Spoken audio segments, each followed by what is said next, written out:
Hey everyone, Matt Peiken here. If you've made Wake Up part of your daily local news diet, I would love it if you took just a moment to give it 5 stars on either Apple Podcasts or Spotify and write a glowing sentence or two if you have it in you. It makes a real difference in picking up new listeners. Thanks so much for the boost. All right, on with the news.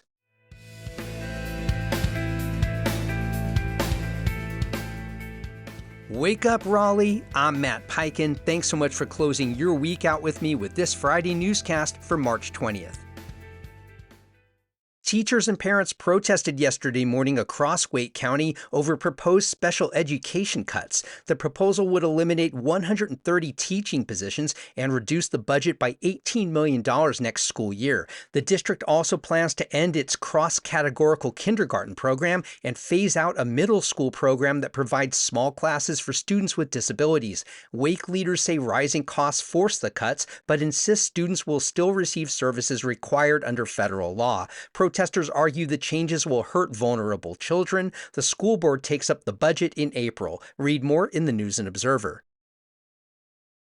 2 petitions are asking the North Carolina Democratic Party to remove Wake County Democratic Chair Wesley Knott after he endorsed Nita Alam in this year's 4th Congressional District primary. Knott appeared in campaign ads, spoke at a Bernie Sanders rally, and wrote an op-ed critical of incumbent Valerie Foushee, breaking with the tradition of party neutrality. Petitioners say he blurred the line between personal and official actions and used party resources. Knott denies that and says, quote, "I sleep well at night knowing that I did what was right by my values and beliefs." The state party will review the complaints. Read more about this at IndieWeek. Ubisoft, one of the Triangle's oldest video gaming companies, is suspending development at Red Storm Entertainment in Cary, a move that will cut 105 jobs. Employees learned about the closure yesterday. A notice filed with the state says most affected workers will leave by May 18th, pinning the layoffs on, quote, economic forces. The company will retain some engine development staff, with about 70 employees remaining in Cary. A source says the decision is part of Ubisoft's global cost savings plan, and the company remains, quote, fully committed to the Tom Clancy brand. Red Storm was founded in 1996 and acquired by Ubisoft in 2000. You can read more about this in the Triangle Business Journal. A North Carolina House committee is weighing changes to a property tax exemption for low and moderate income housing that local governments say is draining tens of millions of dollars. Current law allows for-profit apartment owners to claim a 100% tax break by partnering with a nonprofit, even if they don't build new housing or guarantee long-term affordability.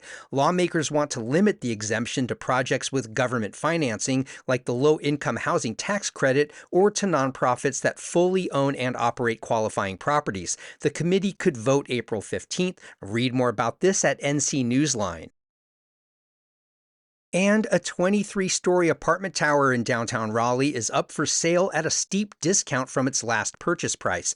New York-based Worldwide Group bought Skyhouse Raleigh for $103 million in 2016. Now, industry sources say the owner is seeking offers that would value the 323-unit building at about $71 million. The property is 94% occupied and sits across from Moore Square. Opened in 2014 as downtown's first major residential tower, it helped shift the city's core toward housing, followed by several newer high-rises. Read more about this in the Business Journal.